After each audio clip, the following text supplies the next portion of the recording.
This is George. He lived in Africa. He was a good little monkey and always very curious. One day, George saw a man. He had on a large yellow straw hat. The man saw George too. What a nice little monkey, he thought. I would like to take him home with me. He put his hat on the ground and, of course, George was curious. He came down from the tree to look at the large yellow hat. The hat had been on the man's head. George thought it would be nice to have it on his own head. He picked it up and put it on. The hat covered George's head. He couldn't see. The man picked him up quickly and popped him into a bag. George was caught. The man with the big yellow hat put George into a little boat, and a sailor rowed them both across the water to a big ship. George was sad, but he was still a little curious. On the big ship, things began to happen. The man took off the bag. George sat on a little stool, and the man said, "George, I'm going to take you to a big zoo in a big city. You will like it there. Now run along and play, but don't get into trouble." George promised to be good, but it is easy for little monkeys to forget. On the deck, he found some seagulls. He wondered how they could fly. He was very curious. Finally, he had to try. It looked easy. But, oh, what happened? First this, and then this. Where is George? The sailors looked and looked. At last, they saw him struggling in the water and almost all tired out. "Man overboard!" the sailors cried as they threw him a lifebelt. George caught it and held on. At last, he was safe on board. After that, George was more careful to be a good monkey until at last the long trip was over. George said goodbye to the kind sailors, and he and the man with the yellow hat walked off the ship onto the shore and on into the city to the man's house. After a good meal, George felt very tired.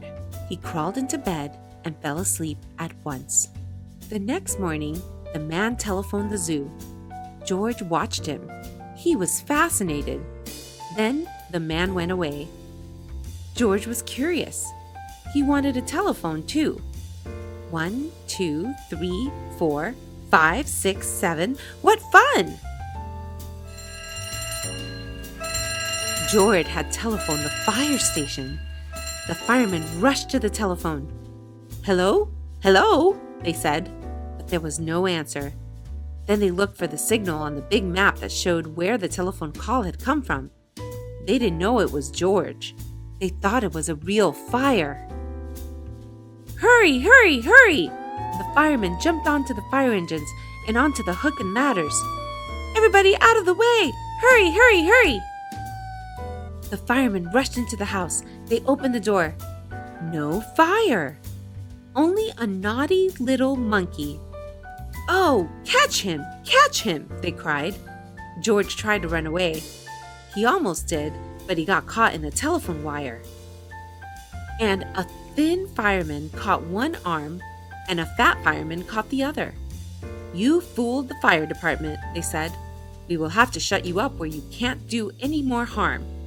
They took him away and shut him in prison. George wanted to get out. He climbed up to the window to try the bars.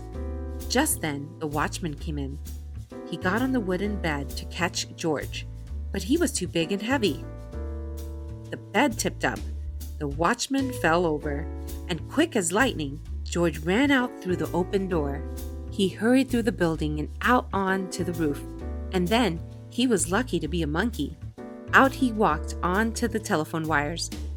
Quickly and quietly over the guard's head, George walked away. He was free. Down in the street outside the prison wall stood a balloon man. A little girl bought a balloon for her brother. George watched. He was curious again. He felt he must have a bright red balloon. He reached over and tried to help himself, but instead of one balloon, the whole bunch broke loose. In an instant, the wind whisked them all away, and with them went George, holding tight with both hands.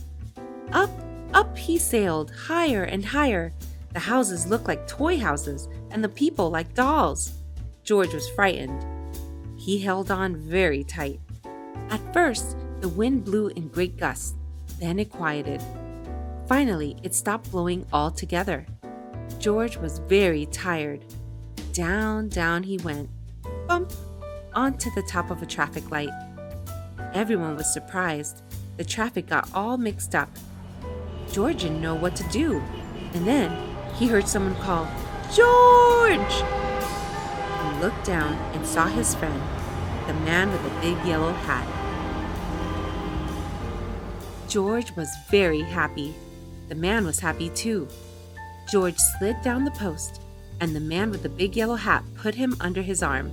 Then he paid the balloon man for all the balloons. And then George and the man climbed into the car, and at last, away they went to the zoo. What a nice place for George to live.